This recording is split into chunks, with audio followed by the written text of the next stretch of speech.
saudara-saudara, mari kita bersatu. Hari ini Tuhan mau menuntun kita, mau menolong kita, mau mendidik kita untuk membenci kejahatan. Firman Tuhan berkata, hai orang-orang yang mengasihi Tuhan, bencilah kejahatan. Kejahatan seperti apa? Membunuh itu kejahatan, berdusta itu kejahatan, mencuri itu kejahatan, atau menipu orang itu kejahatan. Saya setuju. Tetapi kejahatan bukan hanya itu. Firman Tuhan mengulik lebih dalam apa yang dimaksud dengan kejahatan. Kadang-kadang kita berpikir itu bukan kejahatan, biasalah ya namanya orang. Tapi di mata Tuhan disebut kejahatan. Kejahatan seperti apakah? Mazmur 97 akan menolong kita mengerti kejahatan yang dimaksud. Kita mulai saja dengan kerajaan sorga. Kerajaan sorga, rajanya siapa? Saya yakin Bapak Ibu Saudara bisa menjawab, Tuhan Yesus Kristus. Itu Raja Kerajaan Sorga. Kalau ditanya lagi, mulai kapan Tuhan Yesus Kristus menjadi Raja Kerajaan Sorga? Kita juga pasti bisa menjawab, mulai kekal sampai dengan yang kekal. Dan pemerintahannya sedang berlangsung saat ini. Melalui apa? Melalui firman dan rohnya. Ini yang harus kita pegang teguh. Dan sang raja ini akan datang kali yang kedua untuk segera menjalankan penghakimannya atas bumi dan seluruh isinya. Tidak ada seorang pun yang dapat luput dari penghakiman raja di atas segala raja. Semua akan menghadapi pengadilannya, akan menghadapi penghakimannya. Saudara, karena itu sebelum waktunya sang raja di atas segala raja menghakimi bumi dan seluruh isinya, kita diingatkan oleh firman Tuhan yang berkata, hai orang-orang yang mengasihi Tuhan, bencilah kejahatan. Dia yang memelihara nyawa orang-orang yang dikasihinya akan melepaskan mereka dari tangan orang-orang fasik. Apa artinya? Artinya Tuhan mengasihi orang yang membenci kejahatan. Ia melindungi hidup umatnya dan menyelamatkan mereka dari orang-orang jahat. Seluruh bumi ini ternyata pada akhirnya hanya dikelompokkan menjadi dua kelompok besar manusia.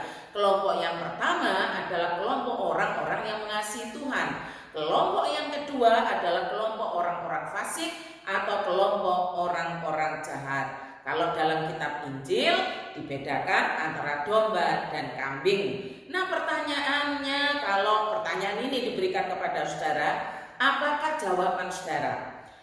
Pertanyaannya begini saudara ya, saat ini saudara berada di kelompok yang mana? Atau berada di komunitas yang mana? Kalau saudara menjawab saya ada dalam komunitas orang-orang yang mengasihi Tuhan, maka saudara pasti membenci kejahatan. Orang yang mengasihi Tuhan akan mengasihi apa yang dikasihi Tuhan. Orang yang mengasihi Tuhan akan membenci apa yang dibenci oleh Tuhan. Tetapi sebaliknya, kalau saudara menjawab saya nggak tahu, nggak ngerti, belum tahu, maka saya mendoakan saudara-saudara agar segera menemukan kepastian bahwa kerajaan Allah itu nyata, kerajaan Allah itu pasti, kerajaan Allah itu real, sedang berlangsung saat ini dan tidak bisa ditunda-tunda lagi. Salah satu tanda bahwa saudara berada dalam pemerintahan Allah adalah saudara siap, bersedia diperintah oleh firman dan rohnya. Tidak ada memang orang yang mau masuk dalam kelompok yang kedua, kelompok orang fasik, kelompok orang jahat. Saya yakin itu. Tapi pertanyaannya begini, orang fasik itu bagaimana sih? Orang fasik itu jalannya menuju kebinasaan. Orang fasik itu tahu bahwa ada Allah, tahu bahwa Allah itu hidup, tapi dengan sengaja tidak mau menaatinya, tidak mau menghormatinya, tidak mau mempercayainya. Saudara, karena itu mari sekarang kita mempersiapkan diri menyambut datangnya Raja di atas segala raja, dengan mendengar baik-baik seruan yang berkata, hai orang-orang yang mengasihi Tuhan, bencilah kejahatan. Dia yang memelihara nyawa orang-orang yang dikasihinya akan melepaskan mereka dari tangan orang-orang fasik. Tuhan mengasihi orang yang membenci kejahatan. Ia melindungi hidup umatnya dan menyelamatkan mereka dari orang-orang jahat. Bencilah kejahatan. Kejahatan itu seperti apa sih? Kita menemukan paralel jawaban kejahatan itu seperti apa di dalam Matius 18 tentang perumpamaan tentang pengampunan. Nah, ceritanya begini ya saudara, Raja Kerajaan Sorga itu minta pertanggungan jawab kepada hamba-hambanya. Lalu ada seorang hambanya berhutang 10.000 talenta. Kalau dirupiahkan hari ini sama dengan 3 triliun. Hutang lalu ditagih, suruh bertanggung jawab, tapi ternyata tidak bisa, tidak mampu. Raja itu berbelas kasihan, diampuni, dibebaskan. Belum lagi jauh keluar dari hadapan raja, ada orang lain yang berhutang kepada orang yang tadinya berhutang 10.000 ini. Hutangnya 100 perak. 100 perak itu kalau dirupiahkan masa sekarang adalah 5 juta rupiah. Saudara, apa yang dilakukan oleh orang yang sudah dibebaskan tadi? Ternyata dia sangat jahat. Dia tidak memberikan kelonggaran sama sekali. Ia menangkap orang itu, memasukkan penjara supaya membayar hutangnya yang 100 perak atau 5 juta rupiah itu. Mendengar hal itu saudara, sang raja marah. Seharusnya orang yang sudah diberikan belas kasihan, pengampunan yang diberi dengan limpah itu pasti sanggup untuk mengampuni, untuk berbelas kasihan kepada orang lain. Kalau kita bandingkan 3 triliun dengan 5 juta itu jauh sekali ya saudara. Ini loh yang namanya kejahatan. Ini loh yang namanya jahat di mata Tuhan. Sudah dikasih belas kasihan tapi ternyata belas kasihan itu tidak dialirkan.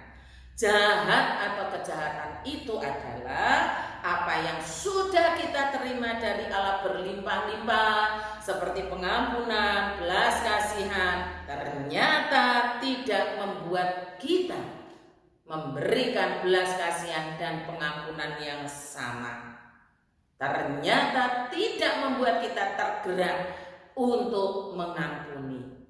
Itulah kejahatan.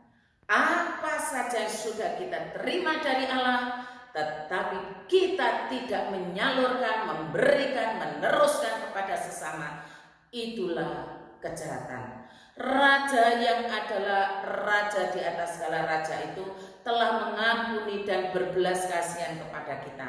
Seharusnya tanpa kita diminta sebagai warga negara kerajaan sorga, kita yang sudah menerima, kita yang sudah mengalaminya secara berlimpah-limpah, harus meneruskannya kepada sesama, harus melanjutkannya kepada sesama, mengalirkan kepada sesama belas kasihan pengampunan dari Allah. Tidak pernah ada orang yang sudah diberikan belas kasihan lalu tidak bisa meneruskan kepada sesama. Tidak ada.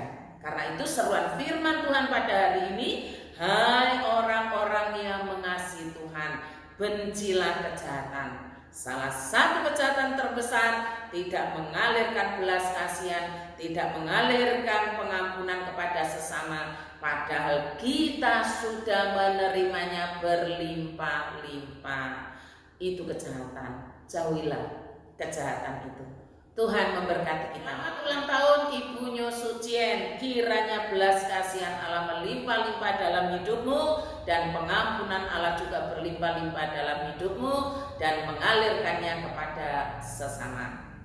Mari kita berdoa. Kami bersyukur ya Tuhan untuk firman Tuhan yang mengingatkan, hai orang-orang yang mengasihi Tuhan, bencilah kejahatan. Kejahatan yang bukan hanya kelihatan, tapi kejahatan yang tidak melanjutkan apa yang sudah Tuhan berikan kepada kami untuk dialirkan kepada sesama. Tuhan, ampuni kami. Dan tolonglah kami untuk mengenal isi hati Tuhan. Mendoakan untuk Ibu Nyo Sucien yang hari ini berulang tahun. Engkau sudah memilikinya, Engkau sudah memilihnya. Kiranya belas kasihan dan kelimpahan dari Kristus itu senantiasa berbual-bual di dalam dirinya, mengalir dengan deras dalam dirinya, dan akhirnya dapat dialirkan juga kepada sesama. Berdoa untuk kebaktian Natal KPR besok di Juli, kiranya Tuhan tolong sehingga anak-anak muda ini tetap memiliki persekutuan baik pada waktu ia dekat maupun pada waktu ia jauh. Dan kebaktian Natal umum tanggal 25 Desember yang diselenggarakan 1 kali pukul 8, Tuhan tolong agar jemaat Tuhan benar-benar menyisikan seluruh kegiatan datang menyembah Allah bagaikan seorang majus,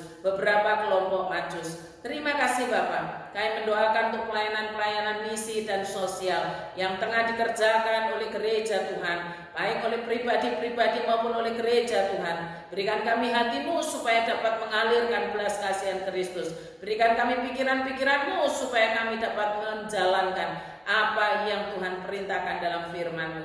Terima kasih Bapa di sorga. Dalam nama Tuhan Yesus kami berdoa. Amin.